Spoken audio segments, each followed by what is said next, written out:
Friends, এইখন দেখিছে, এইখন হ'ল সৰু নাও, কাঠেৰে সাজি উলিওৱা সৰু নাও। যে আমাৰ অসমত এটা সময়ত মূল্যৱান আৰু পৈণত কাঠেৰে ভৰপূৰ হৈ আছিল। তেতিয়া আমাৰ অসমীয়া জাতিয়ে এনেকুৱা নাও সাজি নদ নদী জানত মাছ ধৰিছিল ফ্ৰেণ্ডছ। এতিয়া ভৰ বাৰিষা পৰিব, এই নাৱত উঠি জাল মাৰি মাছ ধৰিব। কিছুমানে উইৰাম কাঠেৰে সাজিছিল, কিছুমানে শাল কাঠেৰে সাজিছিল, কিছুমানে পমা কাঠেৰে এনেকুৱা নাও সাজিছিল। এইখন সৰু নাও, বহুত নাও ব্ৰহ্মপুত্ৰ, পাগলদিয়া বা বিভিন্ন নদ নদীত তেওঁলোকে চলাইছিল।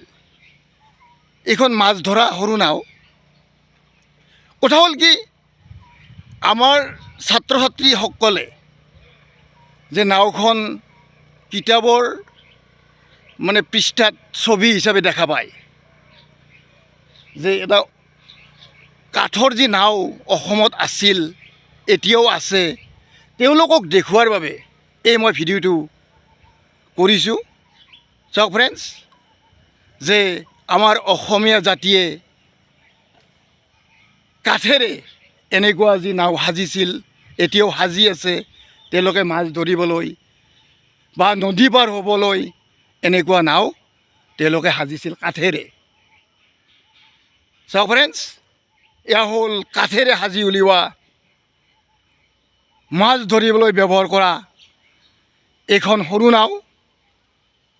ইয়াতকৈ ডাঙৰ নাও বহুত ব্ৰহ্মপুত্ৰ নদীত বা বিভিন্ন নদীত আছে। তথাপিও মই মোৰ ভিডিঅ'ৰ যোগেদি এই নাওখন দেখুৱাইছোঁ। ধন্যবাদ ফ্ৰেণ্ডছ, ধন্যবাদ।